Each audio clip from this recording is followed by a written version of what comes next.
أعوذ بالله من الشيطان الرجيم.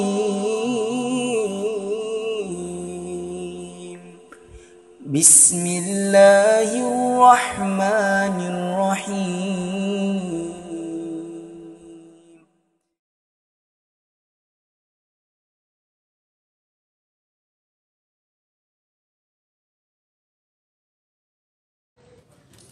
Alhamdulillah alladzi anzala as-sakinata fi qulubil mu'minin liyazdadu imanan ma'a imanihim. Asyhadu an la ilaha illallah wahdahu la syarika lah wa asyhadu anna Muhammadan abduhu wa rasuluh la nabiyya wa la rasula ba'da. Kama qala Allah ta'ala fi kitabihil karim ba'da a'udzu billahi minasyaitonir rajim min hamzihi wa nafthihi wa hamzihi. Ya ayyuhalladzina amanu taqullaha haqqa tuqatih wa la tamutunna illa wa antum muslimun. Wa qala fa inna asdaqal hadis kitabullah wa khairal hadyi hadyu Muhammadin sallallahu alaihi wasallam. Wa sharral umuri muhdatsatuha wa kullu muhdatsatin bid'ah wa kullu bid'atin dhalalah wa kullu dhalalatin finnar. Sadaqallahu wa sadaqa rasulil karim.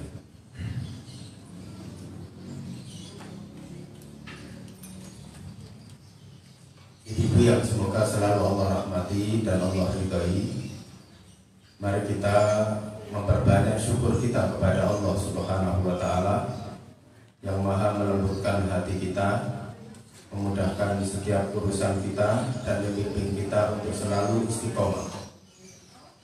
Karena tidak ada satu amalan atau tidak ada satu sikap yang paling berat di dunia ini kecuali istiqomah. Kita yang hari ini ngaji tidak menjamin kita bisa bertahan untuk terus ngaji, yang kemudian ngaji kita menjadi pengantar ke surga kita.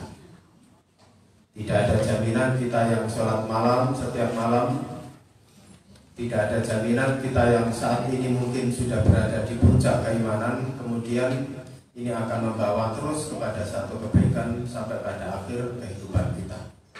Disinilah ibu yang semoga Allah rahmati dan Allah ridhai, Nabi selalu mengajarkan kepada kita untuk selalu berdoa untuk minta istiqomah. Karena istiqomah itu berat. Istiqomah itu sikap yang paling berat di antara semua sikap. Jangankan kita, ada seorang yang disebut oleh Fudail bin Iyad, Kanal alim dengan ulama al-Yahud, orang yang paling alim di kalangan para ulama, namanya Bal'an bin Daurah. Bal'an bin Daurah itu karena mujabud doa, karena mujabud da'wat syada'id. Setiap kali dia berdoa enggak pernah ditolak oleh Allah. Sampai saking doanya itu mesti dikabulkan, banyak orang yang minta didoakan. Tapi kemudian dia tidak bisa istiqomah dan kemudian dia murtad. Namanya Bal'an bin Daurah. Ada seorang sahabat Nabi sallallahu alaihi wasallam namanya Rijalun Fuwah. Rijalun Fuwah itu sahabat Nabi. Kalau sholat selalu di belakangnya Nabi, Islamnya bersama Nabi, ngaji bersama Nabi. Jangan ini kan ngajinya sama ustaz. Yang ustaznya saja bisa saja tidak bisa istiqomah. Dia belajar dengan Nabi, sholat bersama Nabi, Islamnya bersama Nabi Sallallahu Alaihi Wasallam. Sampai saking tingginya ilmunya, sepeninggal Nabi Sallallahu Alaihi Wasallam ada seorang munafikin yang mengaku pertama kali yang mengaku sebagai Nabi, namanya Musailamah al-Kadzdzab. Abu Bakar As-Siddiq tidak menunjuk kepada Abu Hurairah untuk mendakwai Musailamah al-Kadzdzab, tidak menunjuk kepada Ibnu Mas'ud untuk mendakwai Musailamah al-Kadzdzab, tidak menunjuk ahli fikih atau orang yang paling faqih terhadap din pada saat itu, namanya Ibnu Umar. Tetapi beliau menunjuk kepada Rijalun Fuwah untuk datang mendatangi Musailamah al-Kadzdzab dan mendakwahinya. karena ketinggian ilmunya. Ketika Abu Bakar As-Siddiq itu memerangi beliau, memerangi Musailamah al-Kadzdzab. Di antara sederetan mayat itu ada yang namanya Musailamah al-Kadzdzab yang meninggal dalam ada seorang mayat yang bernama Rijal Udwa yang meninggal dalam keadaan murtad. Saat itulah kemudian Abu Hurairah radhiyallahu anhu menangis. Dia kemudian teringat, kata Abu Hurairah, Nabi pernah mengatakan kepadaku, kelak sepeninggalku ada sahabatku yang Islam bersamaku, belajar langsung dengan aku, yang dia tidak bisa menjaga Islamnya sehingga dia itu murtad. Dan kelak di hari kiamat Allah akan memberikan adab kepadanya. Allah gantikan gigi gerahangnya sebesar gunung Uhud. Gunung Uhud itu panjangnya 7 kilo, lebarnya 3 kilometer. Bisa dibayangkan. Dan dia kekal di dalam api neraka itu, atau kekal di dalam siksa Allah di neraka. Nggak bisa keluar lagi. Karena neraka itu nanti ada yang penghuni neraka, nanti ada yang tidak kekal. Atas permintaan Allah kepada api neraka, salah satunya siapa yang nanti tidak kekal? Mereka yang sujud, dan sujudnya benar. Allah Subhanahu wa taala berfirman kepada api neraka di dalam hadis qudsi, wahai api neraka, jangan kamu sentuh wajah orang-orang yang pernah sujud kepadaku saat berada di dunia. Dan itu tandanya kalau nanti di neraka ada orang yang dibakar mulai dari ujung rambutnya sampai ujung kakinya, seluruh tubuhnya semua terbakar. Itu tandanya nanti dia kekal di dalam neraka. Dan ada orang yang dibakar oleh Allah mulai dari ujung kakinya, mulai dari ujung rambutnya, sampai kemudian nanti ujung kakinya, tetapi ada bagian wajah yang kemudian tidak terbakar. Itu tandanya dia tidak kekal dalam neraka, dan nanti ada malaikat yang menjemputnya untuk mendapatkan syafaat dari Nabi, untuk mendapatkan syafaat karena sujudnya. Itu nanti kalau kita bahas dalam sifat neraka dan sifatnya surga. Ada malaikat yang nanti masuk ke neraka tapi tidak akan terbakar. Disinilah ibu-ibu yang dirahmati Allah, Abu Hurairah kemudian mengatakan, aku bersyukur karena ternyata orang yang dimaksudkan Nabi itu bukan aku. Jadi setelah Nabi ngomong begitu, kata Abu Hurairah, aku gak bisa tidur. Dalam malamku dan dalam pagi dan siangku, aku berzikir kepada Allah, selalu memohon kepada Allah untuk diberikan istiqomah. Karena aku takut yang dimaksudkan Nabi, sahabat Nabi itu adalah aku. Dan aku bersyukur hari ini aku melihat ternyata itu bukan aku. Ada sahabat Nabi SAW, Ubaidillah ibn al-Jahsy. Ubaidillah ibn al-Jahsy itu sahabat Nabi SAW. Ketika Nabi diintimidasi bersama para sahabat-sahabatnya di Mekah, takut dia nanti tidak bisa menjaga imannya sebagaimana Bilal bin Rabah menjaga imannya.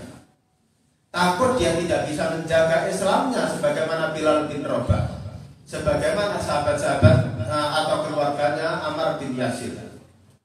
Akhirnya dia pindah ke Habasyi atau ke Afrika. Dalam rangka untuk pindahnya, dalam rangka untuk menyelamatkan imannya. Tetapi justru sampai di Habasyi dia murtad. Jadi nggak ada jaminan kita yang hari ini soleh, kita yang hari ini solihah, kemudian kita ini nanti mampu mempertahankan kesolehan dan keselehatan kita atau keimanan kita. Maka dari itu Nabi setiap sholat subuh atau sehabis sholat subuh, Nabi itu berdoa. Yang doanya diabadikan oleh Allah di dalam Al-Quran, surah yang ketiga di ayat yang ke-8. Ada yang hafal? Rabbana la tuzigh qulubana ba'da idh hadaitana wa hab lana min ladunka rahmah innaka antal wahhab. Saya bisa melanjutkan? Rabbana innaka jami'un nasi liyaumin la raiba fihi innallaha la yukhliful mi'ad. Jadi itu doanya Nabi. Nabi itu sudah jelas surganya, sudah pasti husnul khotimah. jaminan surga firdausnya juga sudah dicatat oleh Allah kalau dia itu masih hidup. Istiqomahnya sudah pasti, masih berdoa kepada Allah setiap kali setelah sholat subuh. Apalagi kita yang tidak ada jaminan husnul khotimah. Maka disinilah ibu-ibu yang dirahmati oleh Allah, kita patut bersyukur kepada Allah Subhanahu wa Ta'ala, karena pada hari ini Allah memimpin kita, Allah memberikan kebaikan kepada kita, dan Allah telah menunjukkan cintanya kepada kita.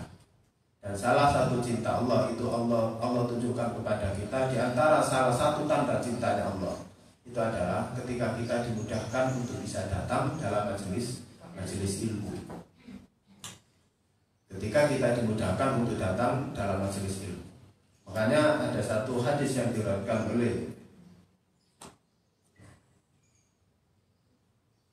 oleh sahabat Nabi yang bernama Abu Darda. Nama aslinya Amir. Dia punya anak perempuan namanya Darda, kemudian dia sering disebut dengan Abu Darda. Saking penasarannya seorang tabi'in yang bernama Al-Hasan Al-Basri, sampai beliau mencari hadis ini.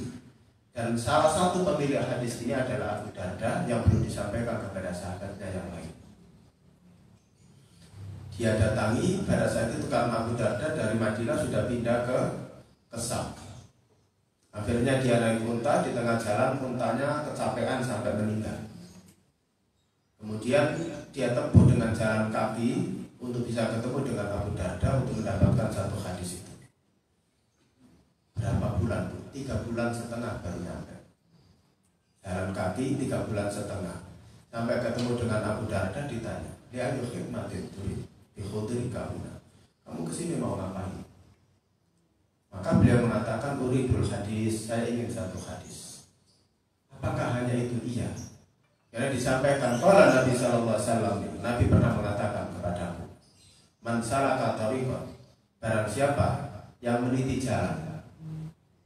"Man salaka thariqan yaltamisu bi ilman," yang semua diniatkan dalam rangka untuk mencari ilmu. "Sahalallahu lahu thariqan ilal jannah," maka Allah akan mudahkan jalannya ke surga. Imam An-Nawawi mensyarah hadis ini. Barang siapa yang menjadikan urusan mencari ilmu itu menjadi urusan yang gampang, maka Allah akan jadikan masuk surga itu menjadi urusan yang gampang. Makanya ada seorang yang pernah membunuh 100 orang, dan salah satu di antaranya adalah ulama. Ketika dia datang kepada ulama itu, dia mengatakan, "Aku ingin bertobat kepada Allah dan aku sudah membunuh 100 orang. Apakah 99 ya awalnya? Apakah Allah akan menerima taubatku?" "Oh enggak, Allah enggak akan menerima taubatku karena dosamu sudah kelewat batas." Akhirnya dibunuh sekalian digenapi 100. Dia datang lagi kepada seorang yang alim dengan mengatakan perihal yang sama. Dan seorang alim tadi mengatakan, "Wallahi, demi Allah, seandainya kamu punya dosa sebesar gunung Uhud sekalipun, kalau kamu bersungguh-sungguh bertobat kepada Allah, Allah pasti memberikan ampunan kepada."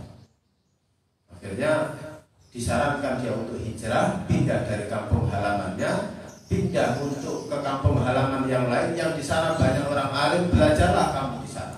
Dan dia berangkat di Qadarillah, di tengah jalan dia meninggal. Allah sendiri yang mengatakan dalam hadis qudsi, "Wa huwa fil jannah," dia nanti masuk surga.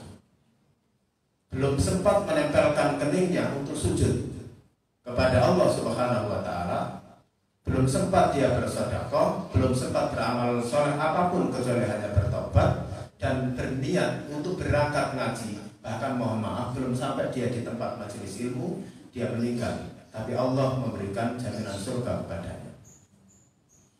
Apalagi ibu-ibu yang gak pernah membunuh orang. Atau ada yang pernah membunuh? Angkat-angkat. Saya laporkan polisi. Yang membunuh 100 orang saja, mau ngaji belum sampai ke tempat pengajian, meninggal di tengah jalan, Allah berikan jaminan surga.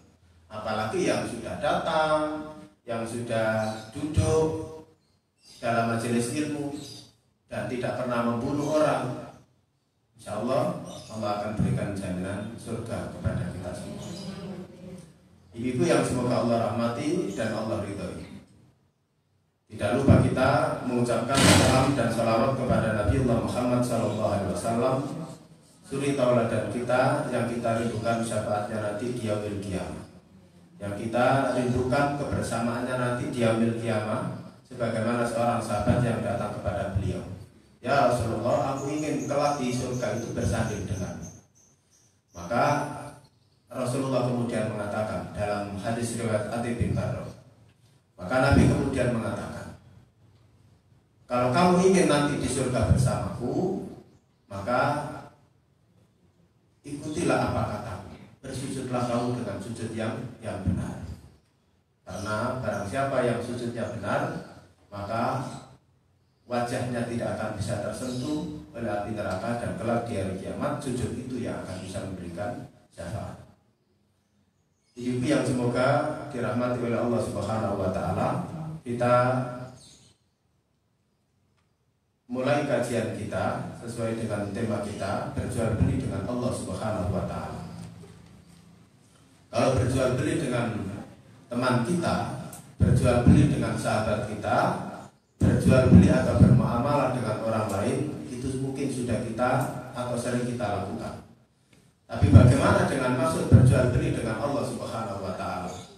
Sesungguhnya setiap orang beriman, setiap orang mukmin atau setiap orang yang mengaku dirinya beriman atau Islam, maka wajib hukumnya untuk berjual beli dengan Allah Subhanahu wa taala. Setiap orang yang berharap surga, maka dia wajib untuk berjual beli dengan Allah Subhanahu wa taala. Sebagaimana Allah Subhanahu wa taala berfirman di Quran surah yang ke-9 ayat 111. Gampang. 9111. Saya tidak membuat slide. Biasanya ada. Saya enggak membuat slide. Tadi malam jam 10 baru turun dari Semeru.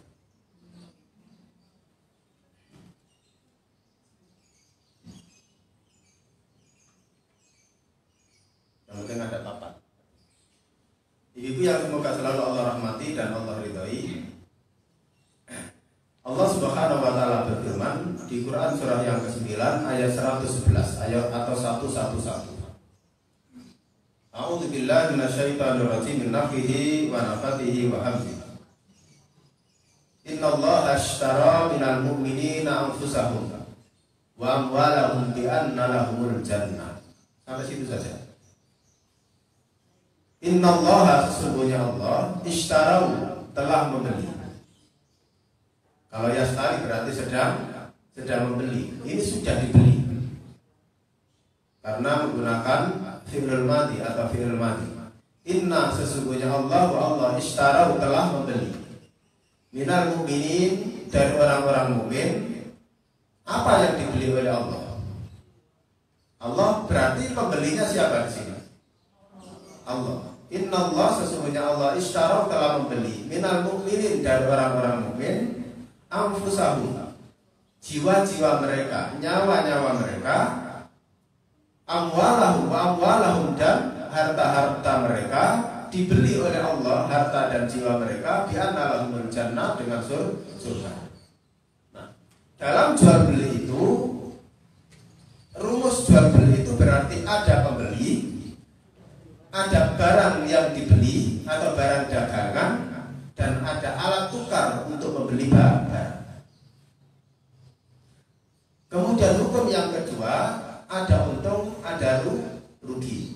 Ada untung. Jual beli itu kalau nggak untung, rugi atau pokokan. Impas. Ibu itu kalau beli telur di pasar 1 kilo harganya 11.000. Kemudian ibu jual lagi dengan harga 11.000. Untung atau rugi, Pak? Ibu? Kok gimana? Ya rugi kresek.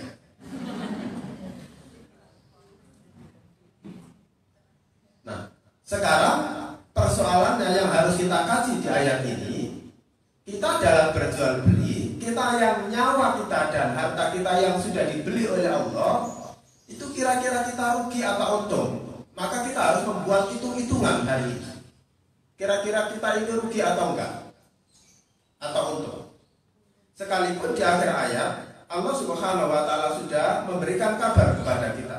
Wa dzalika huwal fawzul 'adzim, dan yang demikian itu adalah keuntungan yang besar. Artinya ketika orang itu mau berjual beli dengan Allah Subhanahu wa taala, maka orang itu akan mendapatkan keuntungan yang besar. Nah, karena yang dibeli oleh Allah adalah nyawa kita, berarti nyawa kita itu adalah punya kita, dibeli oleh Allah sehingga menjadi hanya Allah Subhanahu wa taala.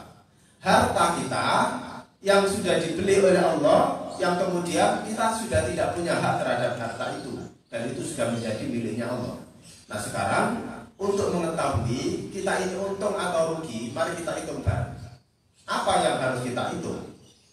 Yang kita hitung adalah barang kita yang kita jual dengan uang yang kita dapatkan dari Allah itu berapa. Barang kita apa tadi? Itu nyawa dan harta.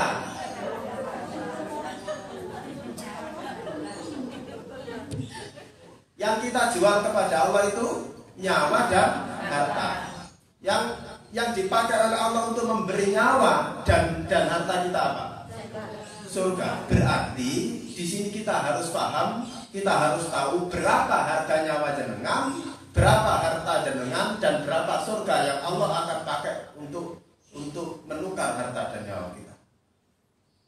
Sekarang yang pertama, berapa nyawanya jenengan? Kira-kira harta nyawa jenengan dihargai berapa?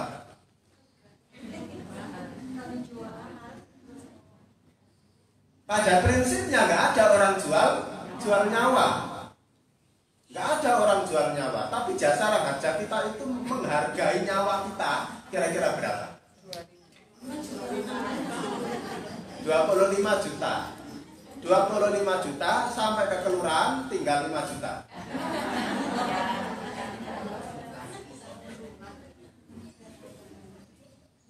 5 juta birokrasinya luar biasa loh. Itu jasa harja menghargai nyawa kita 25 juta. Sudahlah ibu, biar jenengan gak lemes. Kita menggunakan bukan hukumnya jasa harja atau bukan hukum di Indonesia, tapi kita menggunakan hukum Allah Subhanahu wa taala dalam menghargai nyawa kita. Dalam pembunuhan, dalam konsep pembunuhan itu dibagi menjadi 3. Jadi pembunuhan itu dibagi menjadi 3. Ada pembunuhan yang disengaja, orang membunuh orang, maka hukumnya apa? Dibunuh kisos. Yang kedua, ada pembunuhan yang tidak disengaja, dan yang ketiga ada pembunuhan yang semi sengaja. Ada ya pembunuhan semi sengaja, ada bu. Orang berburu di hutan, maunya niatnya berburu babi atau kijang, sampai di semak-semak lihat semak-semak bergoyang begitu, kemudian dibidik, ditembak, baca Bismillahirrahmanirrahim, jedar, atau ini babi kok ngomong atau kan? Dilihat ternyata orang. Itu pembunuhan yang semi sengaja. Gimana? Ada pembunuhan yang diperbolehkan. Ada 3 pembunuhan yang dihalalkan. Tapi kita tidak membahas pembunuhan yang dihalalkan. Pembunuhan yang dihalalkan itu satu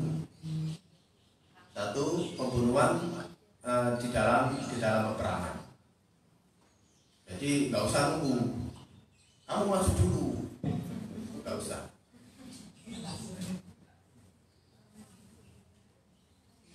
Yang kedua, pembunuhan terhadap orang yang berzina, yang dia sudah punya suami atau pernah menikah, atau punya pasangan, maka hukumnya boleh dibunuh.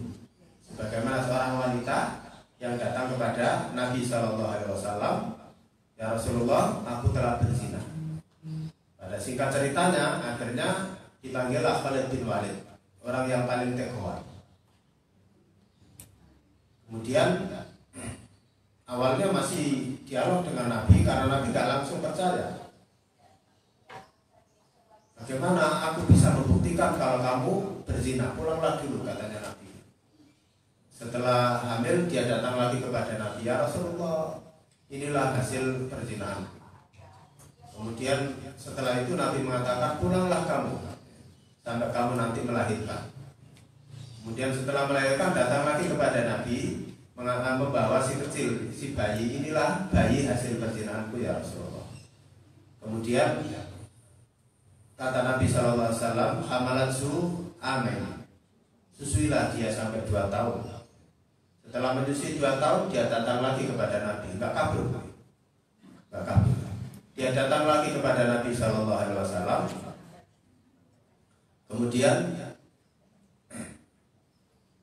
Kemudian akhirnya dipanggillah Khalid bin Walid. Ditanam, dalam riwayat ada yang mengatakan sampai dadanya, kelihatan dada, ada yang mengatakan tinggal kepalanya. Kemudian dilempari dengan batu. Batunya tidak boleh kecil dan tidak boleh besar. Yang besar langsung mati.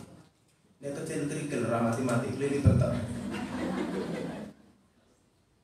Tidak boleh keras dan tidak boleh pelan.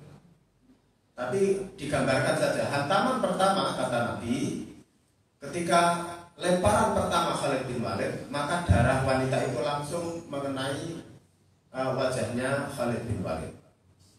Sampai akhirnya wanita ini meninggal dan Nabi mengatakan, ampunan yang Allah berikan kepada wanita berzina ini lebih besar daripada ampunan yang Allah berikan kepada seluruh penduduk Mekah dan Madinah. Jadi seorang berzina yang masuk surga karena takutnya terhadap api neraka, makanya dia lapor kepada Nabi. Dan Allah berikan ampunan, sampai ampunan itu lebih besar daripada ampunan yang Allah berikan kepada seluruh penduduk Mekah dan Madinah. Yang ketiga, pembunuhan. Yang ketiga, pembunuhan karena membunuh. Jadi pembunuhan karena kisos boleh. Nah, ini adalah pembunuhan dalam 3 hal ini adalah pembunuhan yang sebenarnya tidak dikehendaki, pembunuhan yang semi sengaja, dan pembunuhan yang membunuh yang kemudian dia dikisos tadi. Kalau ada keluarga yang kemudian ditabrak mobil, maka yang menabrak berarti bisa jadi tidak disengaja. Maka keluarga yang meninggal itu boleh menuntut. Berapa tuntutannya? Di dalam hukum Islam tuntutannya, orang yang nabrak tadi itu harus mengganti dengan 100 ekor unta. 1 ekor unta berapa Ustaz? Kalau unta itu untuk peranakan, untuk dikembangbiakan, itu harganya mahal. Itu mencapai 100 juta. Tapi kalau unta untuk disembelih kurban itu murah. 2018 saya itu mencoba menyusuri kota Mekah, pikiran kota Mekah bersama teman saya, sampai tidak ada jalan waktu itu kecuali kita harus lewat padang pasir untuk ketemu dengan suku Badui yang ternak unta. Saya kemudian akhirnya tanya, berapa harganya unta itu? Silakan pilih, kan? Di situ banyak unta. Silakan pilih yang mana saja untuk disembelih. Harganya waktu itu sekitar 19 juta saya itu. 19 juta. Jadi,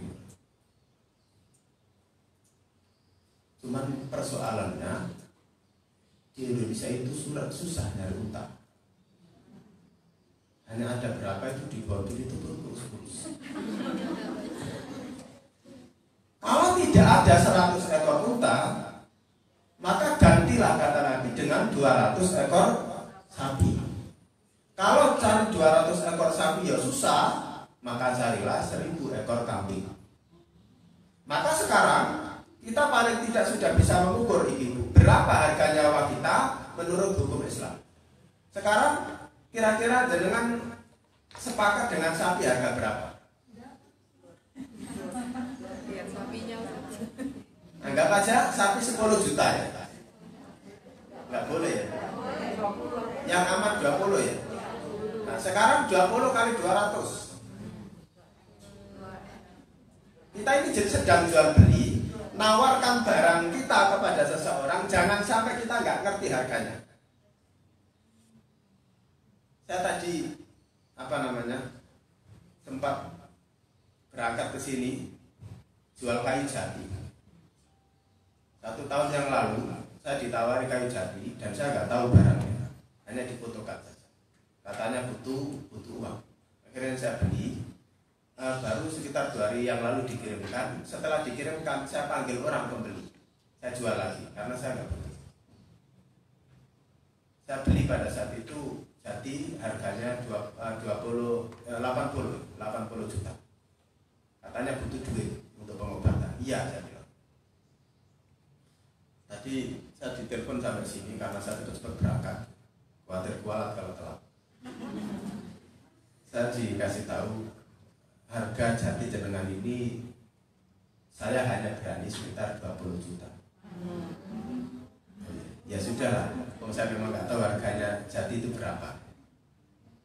Jadi kadang-kadang kita niat baik kita itu tidak selalu dihargai baik oleh seseorang. Saya pikir nggak apa-apa, nanti biar saya itu diberikan 1 pintu di surga oleh Allah untuk ngintip setiap hari orang-orang yang pernah mendolimi kita. Nanti kan ada pintu surga, Bu. Ada 1 pintu surga, pintu kamar kalau paling gampang saya menggambarkan. Yang itu untuk ngintip orang-orang yang dulu di dunia pernah mendolimi kita. Nah, sekarang anggap aja. Nah, sekarang karena kita mau jual beli, jangan sampai kita nggak tahu berapa yang kita jual. Jangan sampai kayak saya, kuat nanti. Akhirnya ruginya 60 juta. Nah, kalau 20 kali 200, 20 juta kali 200 berarti berapa? Berapa? 4 miliar M, mingkem.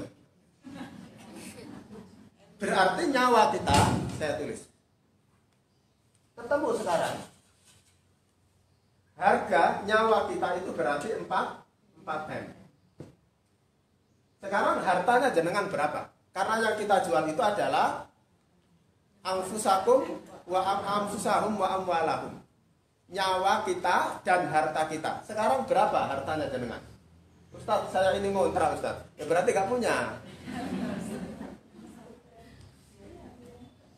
Anggap aja, jenengan itu punya, anggap aja ya. Mudah-mudahan ini bagian daripada doa. Ini majelis taklim. Jenengan nyawanya sudah dihargai oleh jasara harja di dalam Islam itu 4 M. Adam air saja hanya menghargai 1 miliar. Adam air. Korban Adam air. Berarti 4 M ini sudah sangat tinggi dan tidak ada jasara harja setinggi jasara harja di dunia ini. Hatta Amerika sekalipun yang konon menjadi negara yang paling memperhatikan hak asasi manusia, tidak ada yang memberikan jasara harja senilai ini. Dan ini hanya ada dalam Islam. Nah, yang sekarang yang kedua adalah berapa nyawa yang jenengan, berapa harta jenengan. Anggap aja saya kasih 4 M.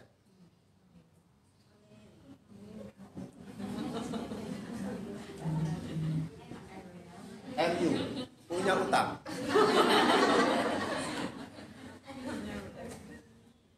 Nah, sekarang berarti total yang jenengan jual kepada Allah, baik nyawa maupun harta itu senilai 8 miliar.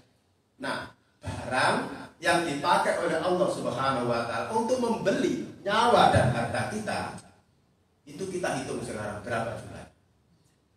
Tadi apa barangnya?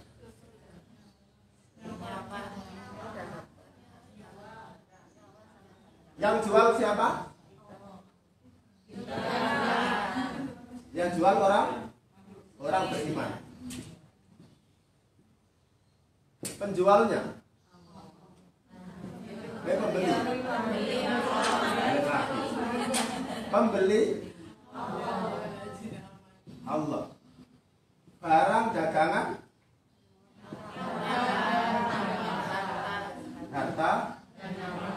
harta dan jiwa. Monggo dibolak-balik. Bisa dibaca betul tulisannya? Bisa. Nah, ini latihan mulai jelek itu sudah lama. Sekarang uangnya yang dipakai beli harta dan nyawa apa? Berupa surga. Berarti kita jangan sampai nggak ngerti berapa harganya harta dan jiwa kita serta harganya surga. Sekarang sudah ketemu 8M. Berarti kita tinggal ngitung. Sekalipun Allah sebenarnya sudah menjawab, wadzalika huwal fawzul adzim, yang demikian itu adalah keuntungan yang besar. Biar kita tidak penasaran, mari kita hitung sekarang berapa harganya surga. Ada di Quran misalkan di surah Al-Baqarah. Wa basyiril ladzina amanu wa amilus solihati anna lahum jannatun tajri min tahtihal anhar. Wa basyiril ladzina amanu, dan berikan kabar gembira kepada orang yang beriman. Wa amilus solihat, dan orang yang beramal soleh. Anna lahum, sesungguhnya mereka itu, bagi mereka itu jannatin tajri min tahtihal anhar, bagi mereka itu nanti akan diberikan sungai-sungai yang mengalir.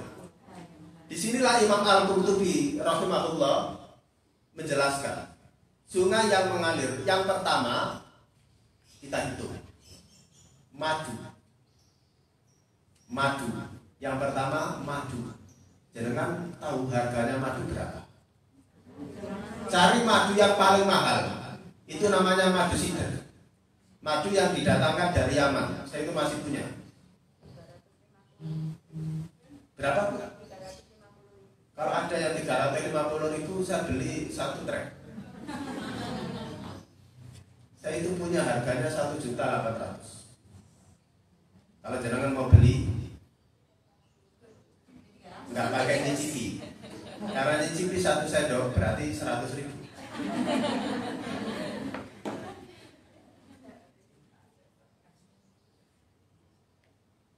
Madu itu kalau jenengan nyicipi bisa jadi nggak bisa tidur.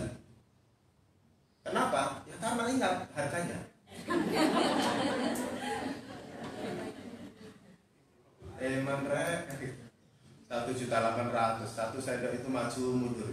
Iya apa enggak? Akhirnya madu paling awet itu adalah madu sidr.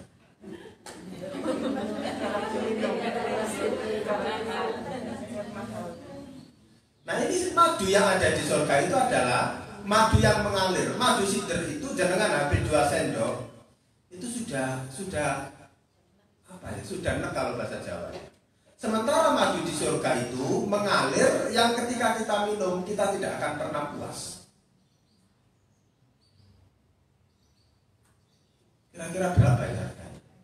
Kira-kira sudah cukup untuk menutup nilai harta dan nyawa kita yang 8 miliar itu sudah cukup.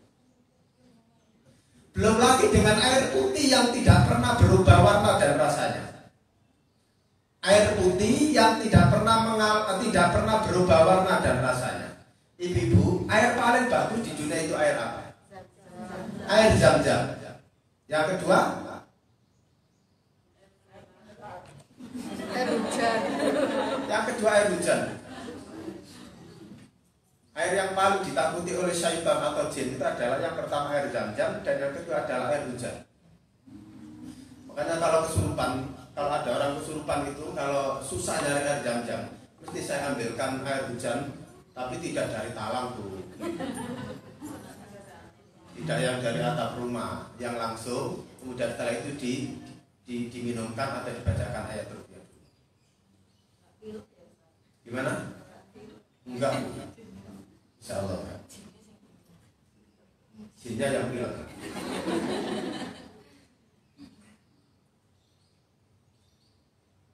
Air Zam-Zam itu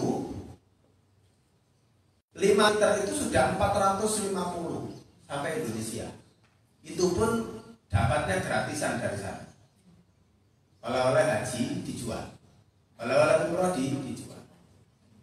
Bisa jadi itu masih bisa berubah warna dan rasanya. Sementara air surga itu Masya Allah tidak pernah berubah warna dan rasanya. Sebenarnya dari satu jenis minumannya saja sudah nggak cukup. Karena nyawa kita cuman kalau Indonesia cuma menghargai 25 juta, itu pun kalau sampai kelurahan bisa jadi sampai 35 juta. Kita sudah menggunakan hukum yang paling hebat di dunia ini, yaitu hukum Islam yang menghargai nyawa manusia itu sampai segitu besar.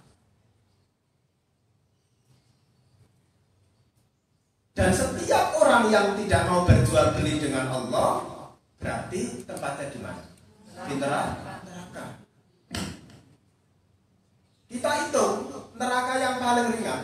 Neraka yang paling ringan itu adalah neraka yang Allah berikan kepada pamannya Nabi Shallallahu Alaihi Wasallam.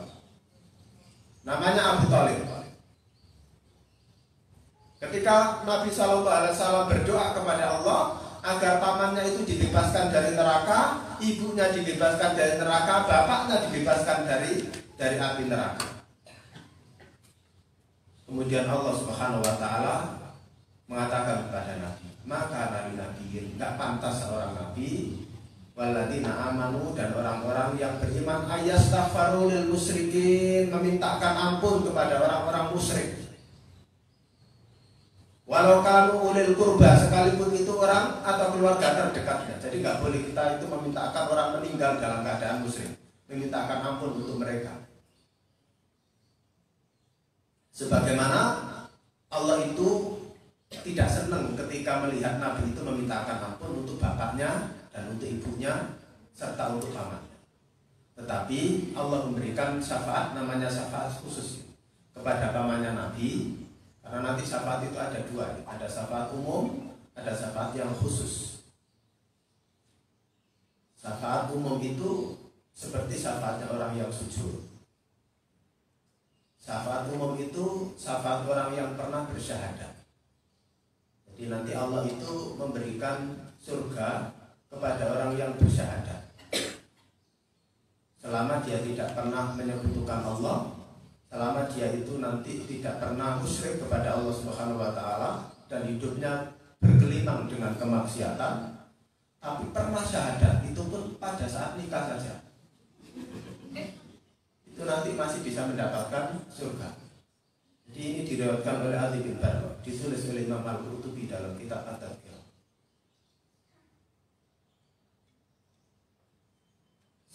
Suatu saat ya, di hari kiamat itu nggak ada orang yang paling sibuk kecuali Nabi Shallallahu Alaihi Wasallam.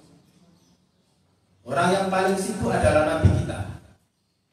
Di saat semuanya sudah masuk ke dalam surga, Nabi itu tidak memasuki surga. Pada pintu surga pertama kali dibuka adalah untuk Nabi kita, Nabiullah Muhammad SAW. Setelah dia berada di pintu surga, Nabi mengatakan, aku gak akan masuk surga kecuali aku beriringan dengan umatku. Makanya penduduk surga itu nanti demo kepada Adam, wahai Adam, tolong dong mereka yang ada di mahsyar itu diberikan syafaat agar mereka nanti segera mendapatkan hisabnya. Adam mengatakan, saya itu malu kepada Allah. Saya dulu pernah berbuat dosa. Saya memakan buah kuldi, kemudian Allah turunkan aku dari surga ke bumi. Di bumi aku beristighfar kepada Allah dan Allah mengampuni dosa. Dan sekarang Allah berikan surga kepadaku. Kalau aku mintakan ampun untuk mereka, memintakan syafaat untuk mereka, aku malu. Mintalah kamu kepada Musa. Mintalah kamu kepada Isa. Tidak ada mereka yang bisa memberikan syafaat kecuali hanya Nabi kita, Nabiullah Muhammad SAW. Makanya aku tidak akan masuk ke pintu surga ini kecuali aku nanti bersama umat. Akhirnya Nabi kembali menghadap Allah Subhanahu Wa Taala, memintakan syafaat untuk umatnya yang nanti berada di mahsyar. Ini gambaran surga itu seperti itu. Nabi itu memintakan syafaat kepada umatnya yang ada di mahsyar. Ya Allah, berikan minum kepada mereka yang kehausan, ya Allah. Maka Allah mengatakan, ya Muhammad, berikan minum mereka dari telaga Kausar. Akhirnya Nabi itu menunggu di Telaga Kausar. Telaga Kausar itu panjangnya perjalanan antara Yaman dengan Palestina. Nabi itu nunggu di sana sambil memanggil umatku, berkumpul. Ada yang hidup pada masa Nabi, ada yang hidup setelah Nabi, yang dulu menjalankan sunnah-sunnah Nabi, tapi tidak diakui oleh Nabi sebagai umatnya. Karena dia masih melakukan. Ada yang mengaku-ngaku sebagai umatnya Nabi, hidupnya bergelimang dengan perbuatan bid'ah, yang kemudian sampai di hadapan Nabi diusir oleh Nabi SAW. Dan kemudian Nabi itu memberikan minum kepada umatnya dari Telaga Kausar. Setiap umatnya dikasih minum satu tegukan. Yang setiap minum satu tegukan ini, maka dia tidak akan pernah haus selama-lamanya. Apakah sampai di situ? Tidak. Nabi itu kemudian menunggu umatnya. Ditunggu lagi saat berada di Sirat. Salaman alaika ya ummati, keselamatan atas kalian ya umatku. Bahasa kita hati-hati ya, hati-hati. Nabi itu saking sayangnya dengan umatnya, ditunggu di Sirat. Sirat itu perjalanannya 100 tahun. Gak ada kan jalan pintas? Ada nggak jalan pintas di Sirat? Ada. Jenengan imami setiap apa yang datang dari Allah dan Rasulnya. Jangan sampai sedikit pun menolak atau menyelisih sebagian pun dari apa yang datang dari Allah dan Rasulnya. Itulah jalan pintas. Sebagaimana Allah memberikan jalan pintas kepada Abu Bakar As-Siddiq. Jadi Abu Bakar As-Siddiq itu baru melangkah sudah sampai di pintu surga. Berarti kita harus mencontoh Abu Bakar As-Siddiq. Ketika Rasulullah menjelaskan tentang pintu surga, kemudian ada namanya pintu surga itu, ada pintu surga untuk ahli sedekah, ada pintu surga untuk ahli sholat, ada pintu surga untuk ahli puasa, namanya Rayyan. Kemudian Abu Bakar bertanya, ya Rasulullah, apakah tidak ada mana yang lebih baik di antara semua pintu surga ini? Maka Nabi kemudian mengatakan, yang paling baik adalah mereka yang dipanggil dari semua pintu surga ini. Dan aku berharap engkau ya Abu Bakar. Maka sejak itu Abu Bakar itu kemudian menulis, setiap kali itu merencanakan amalan apa yang akan saya lakukan pada hari ini, dan dosa apa yang pernah saya lakukan yang harus saya tinggalkan di hari ini. Abu Bakar merencanakan amalan baik apa yang harus saya lakukan di hari ini, dan dosa apa yang saya lakukan kemarin yang harus saya tinggalkan pada hari ini. Ditulis, saya harus sedekah kemana, hari ini saya harus ngaji kemana, jangan tulis kalau bisa. Biar apa? Biar nanti ada jalan pintas ketika melewati Sirat. Sebagaimana Allah memberikan jalan pintas kepada Abu Bakar. Dan merencanakan dosa apa ya yang harus saya tinggalkan. Kira-kira saya kemarin ngapain ya? Oh iya, saya kemarin itu ngerasani tonggokku. Saya kemarin itu ngerasani temanku. Yang lebih hebat lagi, saya kemarin ngerasani ustadku. Gara-gara tekone telat. Ingat sisi dua orang. Sudah datang, saya ditakoni, kok baru datang Ustaz?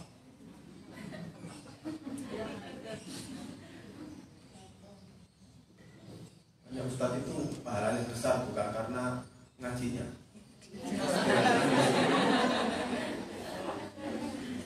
Kata Ibnu Hatim itu dirasani paling baik itu dirasani oleh orang yang habis melakukan kebaikan. Karena rumus rasan-rasan itu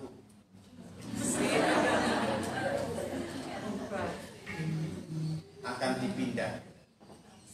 Kebaikan orang yang rasani atau dosa orang yang dirasani akan dipindah kepada orang yang rasani. Makanya kalau dirasani orang harus senang. Makanya ada dua keadaan orang yang beriman setelah diuji oleh Allah. Yang pertama sabar, dan yang kedua ridho. Gambarkan sabar itu kayak apa Ustaz? Gambarkan sabar itu ketika jenengan dirasani orang, jenengan masih sakit, itu namanya sabar. Kalau ridho itu bagaimana? Paling gampang begini. Sebagaimana seorang ulama namanya Abu Musa al-Asy'ari ketika dirasani oleh seorang pemuda. Dia tahu kalau dia sampai dia itu dengar. Kemudian setelah itu pemuda ini dikunjungi, didatangi sambil dibawakan buah-buahan. Mohon maaf saya nggak bisa balas apa-apa.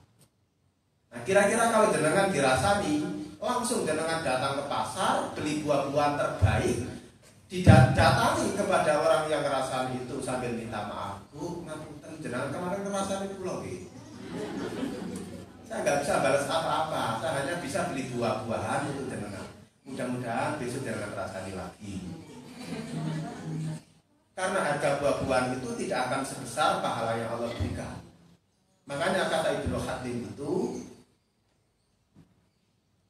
kalau dirasani orang, yang paling baik itu dirasani orang habis melakukan amal soleh, habis ngaji, semua pahalanya ngaji pindah kepada orang yang dirasani. Habis sholat, kok nggak pernah ke masjid ya? Ya wis paling wis nang mall itu. Pindah kepada orang yang ada di mall. Makanya kalau habis beramal soleh jangan ngerasain orang rugi. Kembali. Jadi Abu Bakar As-Siddiq itu diberikan dispensasi, jalan pintas, karena beliau itu merencanakan setiap amal apa yang akan dilakukan pada hari ini. Dan kira-kira dosa apa yang saya lakukan hari ini untuk saya tidak lakukan pada hari ini. Apakah sampai di situ? Tidak. Setelah Rasulullah itu melihat begitu banyaknya umatnya yang masuk ke dalam neraka, Nabi itu sujud begitu panjang di arsy-Nya Allah, dia tidak masuk surga duluan. Karena dia tidak mau melihat umatnya itu dalam keadaan menderita di dalam neraka. Dia sujud kepada Allah, kemudian memohon kepada Allah, ya Allah berikan kepada umatku, bebaskan mereka ya Allah yang mereka di dalam neraka itu sekalipun hanya punya imannya seberat biji sawi sekali. Akhirnya mereka yang ada di dalam neraka itu yang masih punya iman, ahli maksiat punya iman, dikeluarkan oleh Allah Subhanahu wa taala dari neraka.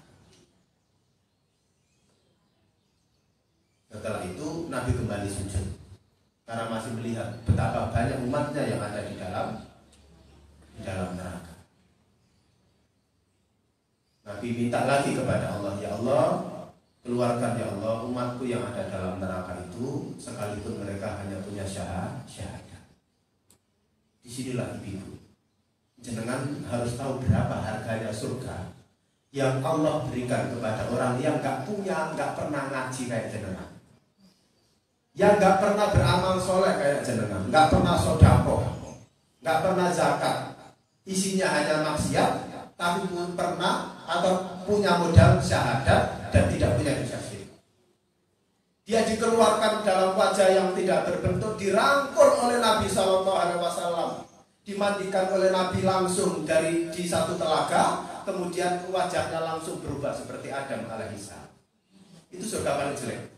Surga paling jelek itu, yang paling rendah itu adalah Allah berikan kepada orang yang nanti terakhir keluar dari neraka. Wajahnya seperti Nabi Adam alaihissalam. Jangan bisa gambarkan wajahnya Nabi Adam. Ada seorang wanita yang motong-motong sayur-sayuran itu sampai kepotong tangannya, dia nggak sadar. Gimana? Oh, Nabi Yusuf, Pak. Sampai dia nggak sadar, saking lihat gantengnya. Jadi kalau jenengan yang masih muda-muda, kalau nanti melahirkan, gambarkan wajahnya Nabi Yusuf.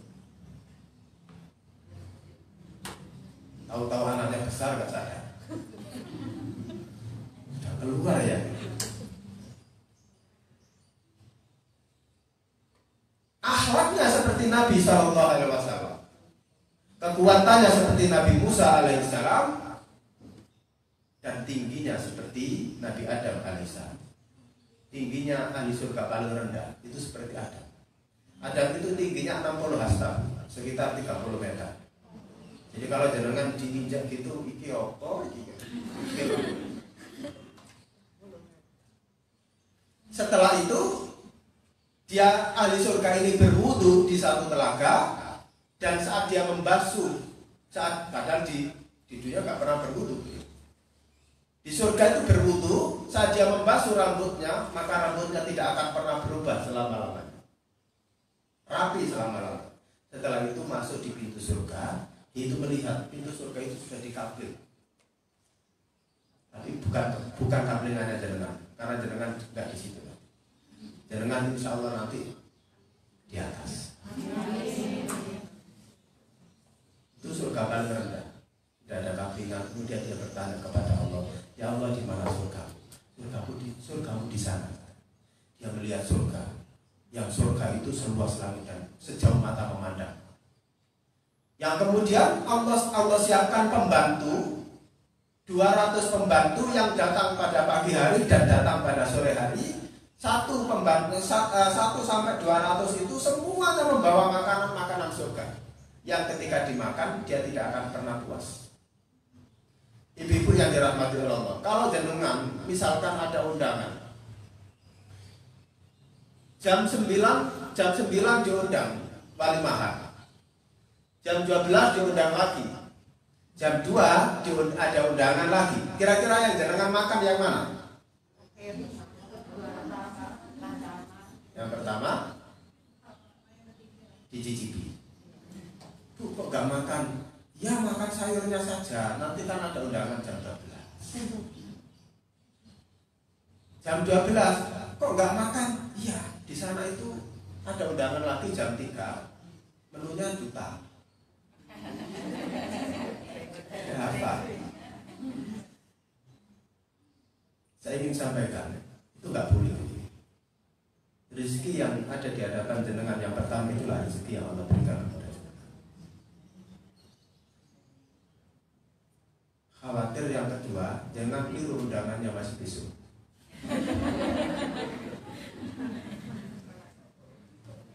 Saya dulu tinggal di Magetan. Saya lahir di Lamongan. Dari kecil saya sudah keluar.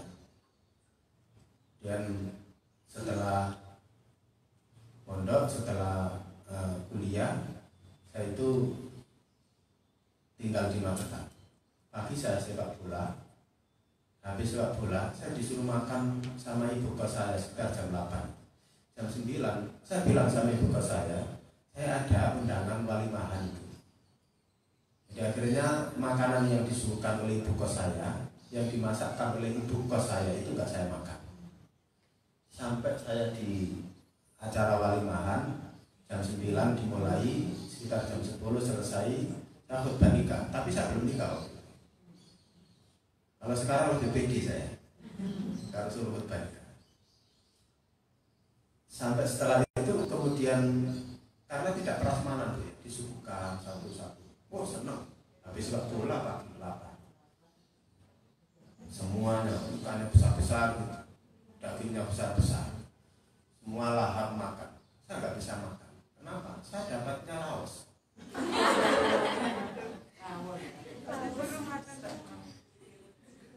Jadi ternyata rezeki saya bukan di sini. Rezeki saya yang disiapkan oleh ibu saya. Ini nggak boleh.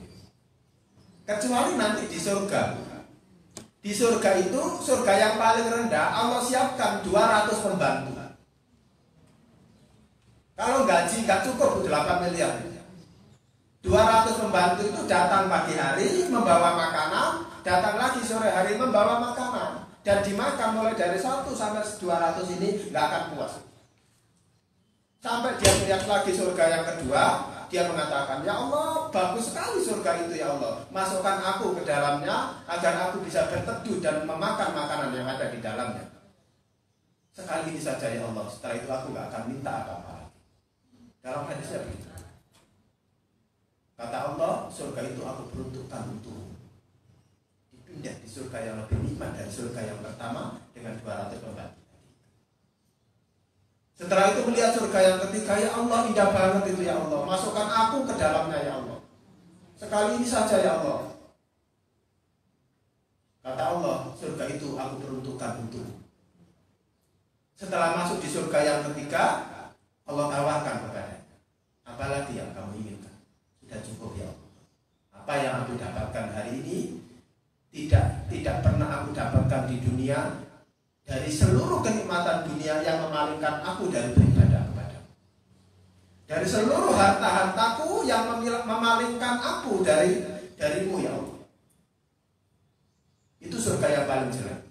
Sekarang monggo kita lihat, kita mengintip salah satu hadis Nabi SAW dalam riwayat Atib bin Barrah. Ketika Nabi ditanya tentang Jannatul Naim dan Jannatul Firdaus.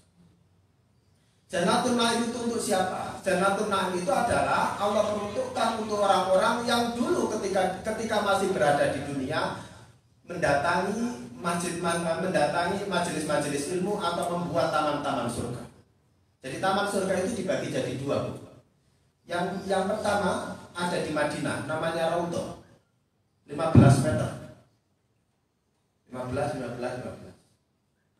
Masjid pertama kali yang dibangun oleh Nabi SAW. Karpetnya warnanya hijau. Sekarang sudah ganti, Bu. Sekarang sudah ganti, karpetnya warnanya merah. Jadi kalau dulu kita bisa membedakan mana batasan Raudhah dan mana tidak. Sekarang agak susah. Mencari paket. Karena karpetnya sama. Nah, sekarang sudah ganti, Bu. Semua karpetnya sama. Mulai 2018 kemarin ganti. Kalau jangan pengen ganti lagi, nanti saya suruh ganti. Ustaz, karpet itu bisa nggak saya pindah ke Masjid Al-Araf ini agar saya mendapatkan keutamaan seperti di sana? Nggak bisa. Sampai mohon maaf, Bu, saking senangnya saya dengan motif itu. Saya itu setiap kali berangkat itu saya selalu membeli karpet yang motifnya motif Raudhah. Karena saya punya banyak di rumah. Nggak saya jual. Sudah kadung numpuk karpet, ternyata motifnya berubah. Itu Raudhah. Kata Nabi, baina baiti wa mimbari raudhatun min riyadil jannah. Di antara rumahku dan mimbarku terdapat taman-taman surga. Karena itu nggak bisa kita pindah. Allah memberikan fasilitas kepada kita, memberikan rahmat kepada kita untuk bisa membuat raudhah sebagaimana raudhah yang ada di sana. Membuat taman-taman surga. Dan barang siapa yang bisa membuat taman-taman surga di dunia, Allah nanti akan bangunkan taman-taman surga di surga. Apa taman surga di dunia? Semua tempat yang dipakai untuk majelis ilmu itulah taman surga. Makanya dalam majelis ilmu itu ada adabnya. Majelis tidak ada amalan yang Allah berikan keistimewaan melebihi keistimewaan majelis ilmu. Tidak ada. Nggak ada fadilah yang paling banyak yang didapatkan oleh orang-orang yang berada dalam majelis ilmu di antara amal-amalan yang lain. Nggak ada. Kecuali adanya dalam majelis ilmu. Jenengan berangkat sudah dikawal malaikat. Duduknya dikawal malaikat. Kok nggak kelihatan, Ustaz? Kalau kelihatan kabur. Setiap sujud-sujud majelis, setiap sujud taman-taman surga, Allah kirimkan malaikat-malaikat untuk memberikan rahmat kepada orang-orang yang berada dalam majelis ilmu. Maka orang yang duduk dalam majelis ilmu mesti tenang jiwanya, saking tenangnya kadang sampai tidur.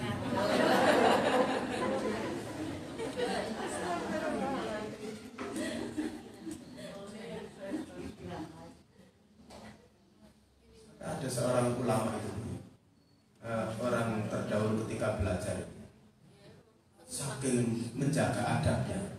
Ada dalam riwayat Adi bin Khatib, ketika ada sahabatnya belajar, itu ada kalajengking yang kemudian menyengat kakinya, dan dia itu diam, diduduki saja kalajengking, dia nggak bergerak, diingatkan sama temannya, itu dia diam saja.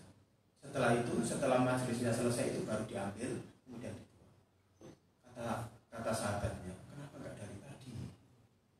Dia menjawab apa? Aku malu kepada Allah. ketika Allah dan Rasulnya, ketika Allah sudah berfirman, Rasulullah sudah bersabda, kok saya itu mengacuhkan apa yang dikatakan Allah dan Rasulnya, saya itu malu. Mereka itu sampai segitunya. Dan Allah berikan jaminan apa? Taman-taman surga. Biar jenengan ketika berjual beli dengan Allah itu lebih mantap. Apa yang Allah berikan di taman surga nanti? Hisabnya sudah tidak menegangkan lagi.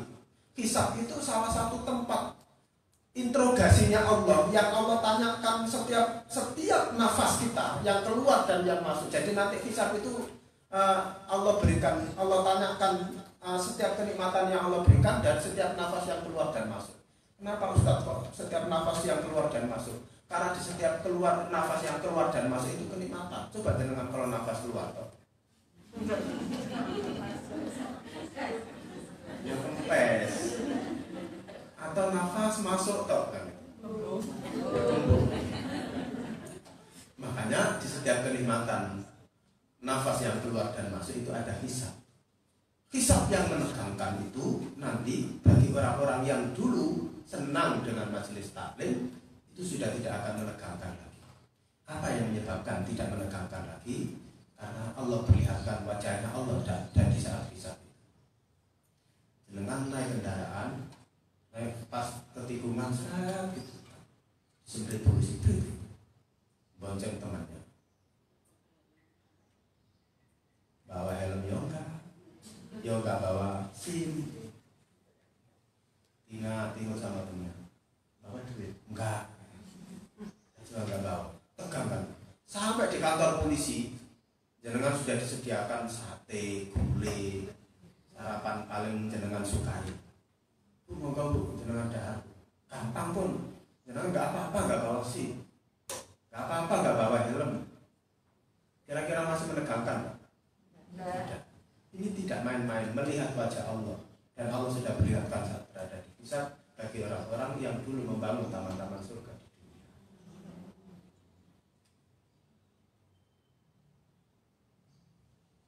Ustaz, bisa nggak nanti ketika nanti sudah masuk di Jannatul Naim, saya itu ingin surga saya itu bersama Nabi, Ustaz. Saya ingin surgaku itu nanti bersama Rasulullah, bersama para siddiqin, bersama para syuhada, bersama para sholihin. Bisa. Kuncinya ada dua. Di Quran surah yang ke-9 ayat 122. Yang pertama, kalau orang ngaji saja membangun taman surga, faham nggak faham, sampai tempat pengajian itu tertidur, Allah bangunkan ke taman-taman surga. Allah nggak melihat dengan faham dan tidak faham. Beda lagi ketika jenengan itu faham. Ketika jenengan duduk dalam majelis taklim dan jenengan semuanya faham, maka Allah akan sandingkan surganya, Allah naikkan satu tingkat lagi di surga Firdaus bersama Nabi Sallallahu Alaihi Wasallam. Kuncinya satu, lihat tafaqahu fiddin. Pastikan kalau ngaji itu paham. Lihat tafaqahu fiddin. Yang kedua, liung diraqaumahum idza raja'u ilaihim. Pastikan jenengan berangkat ngaji itu dengan satu niatan, agar saya nanti mendapatkan ilmu, saya faham, sehingga saya harus menulis, saya perlu tak rekam. Gak terima, jaluk WA Ustadz untuk menanyakan sesuatu yang belum difahami. Agar apa? Agar nanti liyudira qaumahum idza raja'u ilaihim, bisa menyampaikan apa yang dia dapatkan dalam majelis ilmu kepada orang-orang yang ada di rumah. Mungkin kepada suami ibu yang pengen ngaji, tapi ini kan pengajian muslimah, mereka nggak bisa datang, mereka harus bekerja. Untuk sahabat-sahabat kita, kawan-kawan kita, saking rindunya kita, saking pengennya kita nanti ketika di surga itu nanti ketemu, maka saya akan ngaji dan saya akan sampaikan ini kepada mereka. Itu kuncinya. Apa yang membedakan? Kalau di Jannatul Naim, Allah sediakan pintu-pintu khusus untuk melihat wajahnya Allah. Kalau di surga Firdaus tidak perlu ada pintu, karena background surga Firdaus itu adalah yang turun di wajah, melihat wajahnya. Itu yang membedakan. Makanya Jannatul Naim itu Allah nanti sediakan satu pintu. Ada satu pintu nanti yang dipakai untuk lintasan para malaikat. Para malaikat yang menjaga surga. Satu pintunya untuk kita berkunjung ke keluarga kita yang sesama ahli surga. Jenengan bisa berkunjung. Loh Bu, kok di sini jenengan? Bojomu sapa? Karo sapa? Sama siapa saja di sini. Nanti kita saling berkunjung. Cuma nanti ada rumusan di Quran surah ke-51 ayat 21. Ada orang yang memang dari awal sudah dihimpun oleh Allah di satu tempat bersama keluarga. Tapi tidak kita bahas sekarang. Kita bahas kapan-kapan kalau diundang lagi.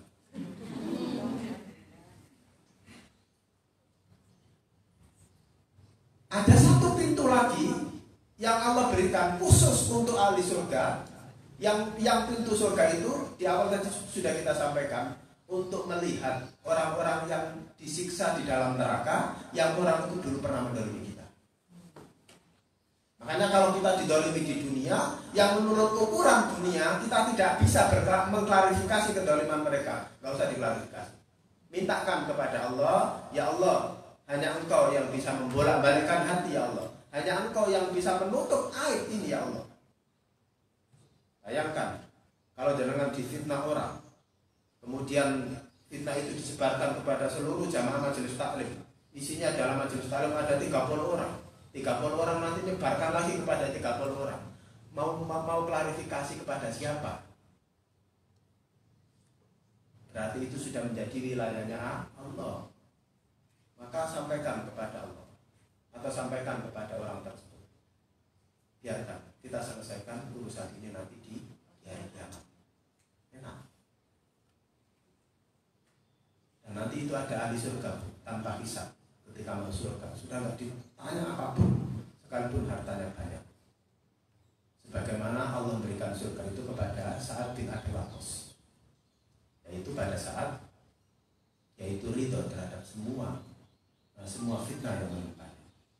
Makanya ketika Nabi itu memberikan kabar kepada sahabat-sahabatnya bahwa Sa'ad bin Abi Waqqas itu nanti sahabatku yang masuk surga bersamaku dan dia tidak dihisab oleh Allah. Sahabat itu kemudian penasaran. Ada kemudian Ibnu Umar, sahabat Ibnu Umar penasaran, saking penasarannya izin untuk nginep di rumahnya 3 hari. Di malam pertama dilihat, ini apa sih istimewanya sahabat ini? Sholat malam ya enggak, kok dapat surga tanpa hisab. Malam kedua dilihat lagi begitu, malam ketiga ternyata biasa saja. Sampai akhirnya dia bertanya, apa keistimewaan kamu sehingga kamu diberikan jaminan surga tanpa hisab? Maka Sa'ad bin Abi Waqqas mengatakan, aku diberikan jaminan surga tanpa hisab karena setiap ada orang ngerasani aku senang. Setiap kali ada orang memfitnah aku senang. Jadi makanya kalau ingin surganya tanpa hisab, kita harus belajar ridho terhadap setiap apa yang Allah ujikan kepada kita. Nek bisa begitu semuanya, Masya Allah, nanti seperti Maryam, surganya juga tanpa hisab, dan disebabkan karena ridhonya terhadap fitnah panjangnya yang menimpa dia. Itu gambaran surga. Sudah ketemu berapa harganya? Gak bisa dihitung. Mulai dari airnya, mulai dari kenikmatannya. Belum lagi nanti ketika Allah berikan kepada kita surga Firdaus, surga yang paling rendah saja yang Allah berikan kepada penghuni surga yang terakhir keluar dari neraka. Dia mengatakan ketika ditanya di surga yang ketiga, dia mengatakan, ya Allah, sudah cukup ya Allah, karena semua kenikmatanku ini tidak pernah aku dapatkan di dunia. Dari semua kenikmatan dibandingkan dengan semua kenikmatan di dunia yang bisa memalingkan aku kepada. Itu kan. Belum lagi nanti ketika nggak masuk surga berarti harus masuk ke dalam neraka. Neraka yang paling ringan itu adalah, kita gambarkan yang paling ringan saja, yang paling berat nggak usah. Yang paling ringan itu adalah neraka yang Allah berikan kepada pamannya Nabi SAW yang bernama Abu Thalib, yang berjuang untuk Islam, yang membela Islam, membela Nabi SAW, tapi dia tidak pernah mau masuk Islam. Dia nggak pernah mau syahadat. Sampai ketika meninggalnya Abu Thalib, Nabi itu mengatakan, Ami, pamanku, kul, katakan la ilaha illallah, katakan la ilaha illallah, wahai paman, agar aku nanti bisa memberikan syafaat kepadamu di hari kiamat. Tapi sampai meninggalnya, pamannya tidak bisa mengucapkan kalimat la ilaha illallah. Dan dia berada ditemukan oleh Nabi di dasar neraka Jahanam. Kemudian dia diberikan syafaat oleh Nabi. Ini namanya syafaat khusus, syafaat khos yang khusus yang hanya Nabi berikan kepada pamannya. Hanya tidak dibebaskan dari neraka itu, tapi diberikan neraka yang paling ringan. Dan neraka yang paling ringan itu adalah neraka yang diberikan kepada pamannya Nabi. Setiap kali lantainya itu diinjak, otak itu sudah mendidih. Itu neraka yang paling ringan. Dan mudah-mudahan kita dibebaskan oleh Allah Subhanahu wa taala dari neraka yang paling ringan sekali dan nanti mendapatkan syafaat dari Nabi SAW.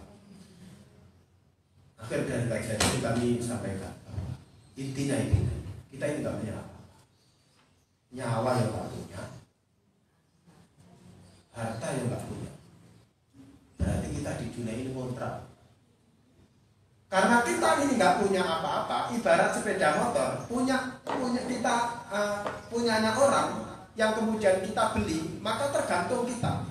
Mau kita ganti rantainya sepeda motor itu dengan kabel, itu hak kita karena sudah kita beli dan sudah menjadi hak kita. Kita ini haknya Allah, kita nggak punya hak apapun. Hak ibadah menjadi hanya Allah, karena kita ini sudah menjadi punyanya Allah. Mau Allah suruh kita apa? Allah menyuruh kita itu untuk sedekah, ya sedekah kita. Allah menyuruh kita untuk sholat malam, fatahajjat bihi nafilatan laka. Asya ayya ba'asaka rabbuka maqaman mahmuda. Quran surah ke-17 ayat 79 sampai 81 bersama hikmah. Itu menjadi hanya Allah. Kalau Allah menyuruh kita bangun malam, kalau Allah menyuruh kita sholat malam, kalau Allah menyuruh kita sedekah, kalau Allah menyuruh kita ngaji, ya terserah Allah. Mau kita ini punyanya Allah. Maka tugas kita adalah ketika kita mendapatkan perintah atau setiap orang beriman mendapatkan perintah dari Allah, maka apa yang harus dilakukan? Sami'na wa ata'na. Tidak seperti orang munafik. Orang munafik ketika mendapatkan perintah dari Allah, sami'na wal mikir-mikir. Kalau orang beriman itu enggak pakai mikir. Ya sami'na wa ata'na. Apalagi wa asfalina. Maka dari itu beruntunglah kita yang sedang berjual beli hari ini dengan Allah Subhanahu wa taala. Meluangkan nyawa kita, waktu kita untuk Allah Subhanahu wa taala dan harta kita untuk Allah Subhanahu wa taala. Karena Nabi mengatakan, "Inna li amwalikum haqqun lil fuqara." Sesungguhnya di setiap harta-hartamu itu ada hanya orang lain. Maka dari itu kembali kita berdoa kepada Allah Subhanahu wa taala, mudah-mudahan kita beristiqomah di dalam transaksi kita atau dalam berjual beli dengan Allah Subhanahu wa taala dan tidak mengingkari sedikit pun dalam kita berjual beli dengan Allah Subhanahu wa taala. Kita memohon kepada Allah Subhanahu wa taala mudah-mudahan istiqomah kita akan membawa akhir kehidupan kita. Karena Nabi SAW mengatakan innamal a'malu bil khawatim. Sesungguhnya amal yang paling baik adalah amalan baik yang menjadi penutup dalam kehidupan kami. Demikian yang bisa kita sampaikan. Subhanakallahumma bihamdika asyhadu an la ilaha illa anta astaghfiruka wa atubu ilaik. Alhamdulillahirabbil alamin. Wassalamualaikum warahmatullahi wabarakatuh.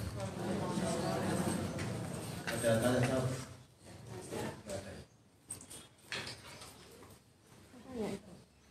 Itu kelihatan. Iya. Ada. Gimana?